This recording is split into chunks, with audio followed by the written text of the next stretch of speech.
জয়গুরু। পরম দয়াল শ্রী শ্রী ঠাকুরের শ্রীচরণে জানাই ভূমিষ্ঠ প্রণাম। আপনাদের প্রতি প্রত্যেককে জানাই রানন্দিত জয়গুরু। আজ ইষ্ট প্রসঙ্গে আমরা আলোচনা করব যে আমাদের জীবনে তিনটি ঘটনা যদি ঘটে তাহলে আমরা বুঝতে পারবো যে এই তিনটি ঘটনা আমাদের জীবনকে অনেকখানি বদলে দেবে। তিনটি ঘটনা আমাদের জীবনে ঘটবে। ঠাকুরকে পাওয়ার পর যদি তিনটি ঘটনা না ঘটে তাহলে জানবেন আমাদের নিশ্চয়ই কোথাও গলদ আছে, কিংবা ঠাকুরকে নিয়েই কোনো জায়গায় দুর্বলতা আছে। তাই সত্যানুসরণের প্রথম বাণী আমাদেরকে সবসময় ফলো করতে হবে যে দুর্বলতার বিরুদ্ধে লড়াই করতে হবে। যদি মনে দুর্বলতা আছে তাহলে আমার ঠাকুরের জগতে ঢুকবার কিন্তু কোনো অধিকার নেই। তার জন্য আমাকে কি করতে হবে? দুর্বলতা সরাতে হবে মন থেকে। বিভিন্ন দিক থেকে বিভিন্নভাবে আমাদের বাধা আসবে, সেই বাধাকে অতিক্রম করতে হবে। এবং আচার্যদেব বলছেন যে সামনের দিকে আমাদের দুটো চোখ আছে। কেন সামনের দিকে চোখ আছে? যাতে করে আমরা এগিয়ে চলতে পারি।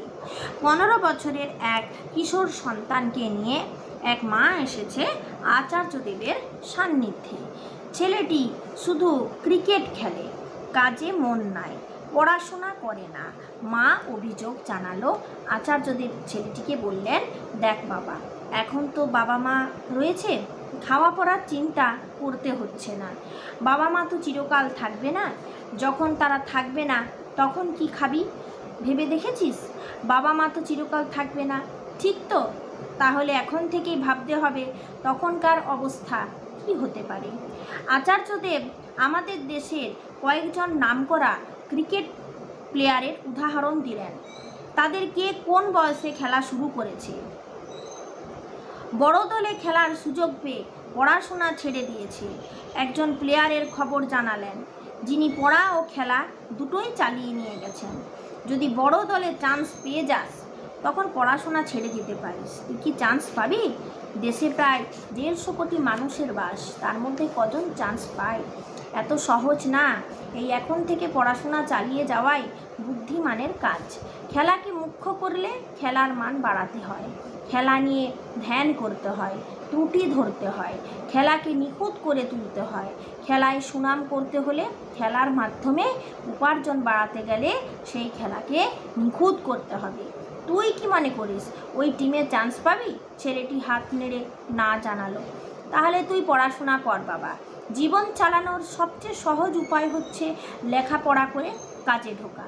এই সময় বাবা মা রয়েছে, তারা মাথার ঘাম পায়ে ফেলে খাওয়াবে, পড়াবে, লেখাপড়া শেখানো, খরচ যোগাবে। এর মতো ভালো সময় আর পাবি না। জীবনের সবচেয়ে ভালো সময় হচ্ছে এইটা। এই সময়টাকে অবহেলা করিস না। আচার্যদেবের কথাগুলো কিশোরের মর্মস্থলে বেদনা সৃষ্টি করল। মুখ চোখের পরিবর্তন ঘটল। মনে হলো পড়াশোনায় মন দিতে সংকল্প নিল। পশ্চিমবঙ্গের কোনো এক স্থান থেকে কয়েকজন মা এসেছেন। তারা সকলে একত্রে যাজন ও দীক্ষাপত্রের কাজ করেন। মায়েদের একজন জানালেন, খুব ভালো কাজ হচ্ছে। অনেকে ইষ্টভীতি শুরু করেছে, মাঝে মধ্যে দীক্ষাও হচ্ছে।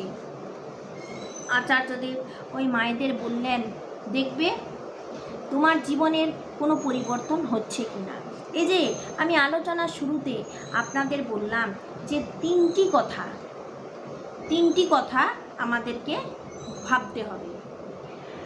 নিজের রাগ কন্ট্রোল হচ্ছে কি না, নিজের সহ্য করার ক্ষমতা বেড়েছে কি না, ধৈর্য বেড়েছে কি না। তিনটে কাজ। আমি ঠাকুরের দীক্ষা নিলাম আর রাগ করলাম, জেদ দেখালাম, আমার ঠাকুর কিন্তু এগুলো কোনো মতেই পছন্দ করেন না। এই যে রাগ কন্ট্রোল হচ্ছে কি না, রাগ কন্ট্রোল হচ্ছে কি না, নিজের সহ্য ক্ষমতা বেড়েছে কি না, ধৈর্য বেড়েছে কি না। কথা প্রসঙ্গে আচার্যদেব একজন মাকে বললেন, আমার সহকর্মী আমায় একটা কথা বলেছে, সেটা নিয়ে আমি সারাদিন ভাবছি। সে কথা বলবে কেন? ওর কি অধিকার আছে এ কথা বলার? ভেবে দেখো, ওর কথাটা কয়েক সেকেন্ডের ব্যাপার, আর আমি তা নিয়ে সারাদিন ভেবে চলেছি। তার কথাটা 1 মিনিটে, ওই 1 মিনিটের কথা আমি সারাদিন ধরে ভেবে চলেছি।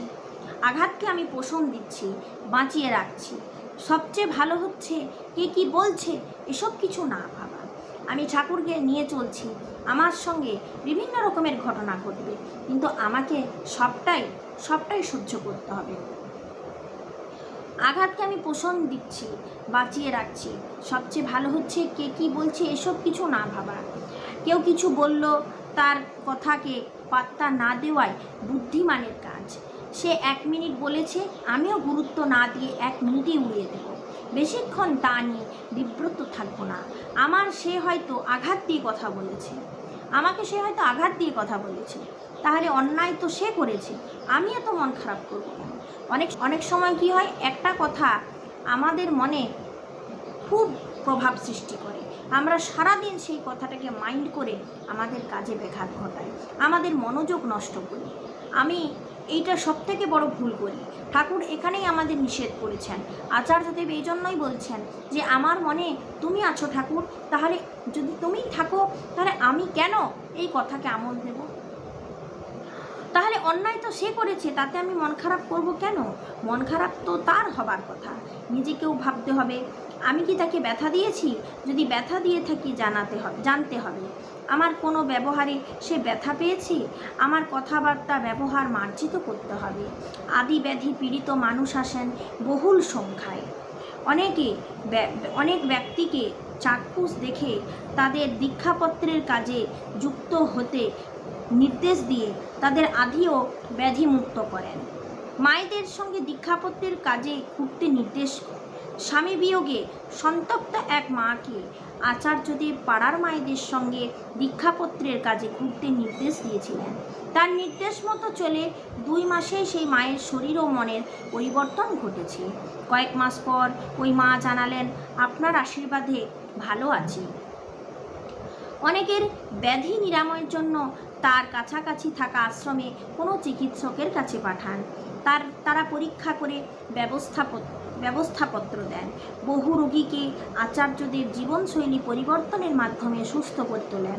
কোনো ক্ষেত্রে রোগীর বাড়ির কাছাকাছি বিজ্ঞ শুভানুধ্যায়ী চিকিৎসকের কাছেও পাঠান। এরকমভাবে আচার্যদেব আমাদের সঙ্গে পাশে সব দিন রয়েছেন। আমাদের উচিত আচার্যদেবের কাছে গিয়ে আচার্যদেবকে দর্শন করা। ডাক্তার মণ্ডল বলেন, জীবনকে ভুলে আমরা এখন জীবিকার পেছনে ছুটি। তখনই হাজারো সমস্যা এসে আমাদের সামনে দাঁড়ায়। আচার্যদেবের নিরন্তর প্রচেষ্টায় জীবন সম্পর্কে বহু মানুষের সামগ্রিক দৃষ্টিভঙ্গি কিভাবে বদলে গেছে সে সম্পর্কে একাধিক অনবদ্য ঘটনা তুলে ধরে তিনি তার বক্তব্যের আশয় স্পষ্ট করে তোলেন। এই যে কথাটা, জীবনকে ভুলে আমরা জীবিকার পেছনে ছুটেছি, অন্তরের ঠাকুরকে জাগিয়ে তোলার জন্য আচার্য নির্দেশগুলি প্রত্যক্ষরে পালন করাই সে আমাদের একমাত্র উপায়। সে কথা বিশেষভাবে উল্লেখ করে তিনি দীক্ষাপত্রের কাজে সমস্ত কর্মীকে আরোতর উৎসাহে যোগদান করার জন্য আহ্বান জানান। বর্তমানে আশ্রমে প্রতিদিন গুরুভাইদের বিপুল সমাবেশ দেখে মনে হয় রোজই উৎসব লেগে আছে, যা দীক্ষাপত্র সমীক্ষার ফলশ্রুতি। পাঞ্জাধারী কর্মীদের কিন্তু ঠাকুরের কাজ নিয়ে বিভিন্ন জনপদে নিত্য পরিব্রাজন করবার কথা। তারা কোনো একটি মন্দির পরিচালনার দায়িত্ব নিয়ে একটা জায়গায় বসে থাকবেন, এমনটা আচার্যদেবের ইচ্ছা নয়। সাধারণ গুরুভাইদের মধ্য থেকেও সর্বসম্মতিক্রমে একজন মন্দির পরিচালক, একজন কোষাধ্যক্ষ এবং একজন হিসাব পরিবেশক নির্বাচন করে সকলে মিলিতভাবে একটি মন্দিরের কার্যক্রম সঞ্চালন করাবেন, যাতে দীক্ষাপত্রের কাজে দেওয়ার জন্য যথেষ্ট সময় প্রত্যেকের কাছেই থাকে। আমরা প্রত্যেকেই ঠাকুরের সেবক, তাকে খুশি করাই আমাদের জীবনের একমাত্র সাধনা। ঠাকুর বলছেন, একই সাথে একই রকমভাবে দুইজনকে একসাথে ভালোবাসা যায় না, একজনকে তোমার মুখ্য করতেই হবে। ঠাকুর যদি আমার জীবনে মুখ্য হন তো বাকি সবাই গৌণ। তার আদেশ পালন করাটাই আমার কাজ। তার কাজে, তার স্বার্থে, তার তৃপ্তিতে, তার খুশিতে, তার আদেশ পালনেই আমার এই জীবনের সার্থকতা। সুতরাং আমি এই জীবনটাকে ইচ্ছে মতো ব্যবহার করতে পারি না, সেই অধিকারই আমার নেই। শিশি দাদা একদিন বলছেন, ঈশ্বরকে দেখা তো যায় না, অনুভব করতে হয়। ঈশ্বর তো সর্বব্যাপী, তাকে দেখা যায় না, তাকে অনুভব করব। সর্বহিতকর বিস্তারশীল কর্মের ভিতর দিয়ে শ্রী বর্দা একদিন বলছিলেন, আলাদা করে কর্মী বলে কোনো কিছু নাই। যে ঠাকুরকে মন প্রাণ দিয়ে ভালোবাসে সে সতই ঠাকুরের কর্মী, সে না করে পারবেই না। আবার আচার্যদেব বলেন, ঠাকুর আমার সঙ্গে সব সময় আছেন। এটা বলাটা সোজা কথা নয়, এ গভীরতম অনুভূতির কথা। তিনি সেটা অনুভব করেন যে তিনি তাকে সব সময় নিজের সঙ্গে রাখতে পারেন, আর সেখানে তিনি আর ঈশ্বর সমীভূত। এরকমভাবে প্রত্যেক কর্মী তাদের কথা বললেন। এখন আমাদের কথা একটাই, আমরা যদি নিজে রাগ বেশি করি, নিজের অহংকার বেশি করি, নিজেকে কন্ট্রোল করার ক্ষমতা হারাই, তাহলে আমি ঠাকুরের সেবক নয়। আমরা সকলেই ঠাকুরের সেবক, কিন্তু ঠাকুর যা করেন তা আমাদের ফলো করতে হয়। আজ এই পর্যন্তই। আপনারা সকলেই ঠাকুরের কর্মী, আপনারা সকলেই ঠাকুরকে ভালোবাসেন। আজ এই পর্যন্ত। জয় গুরু।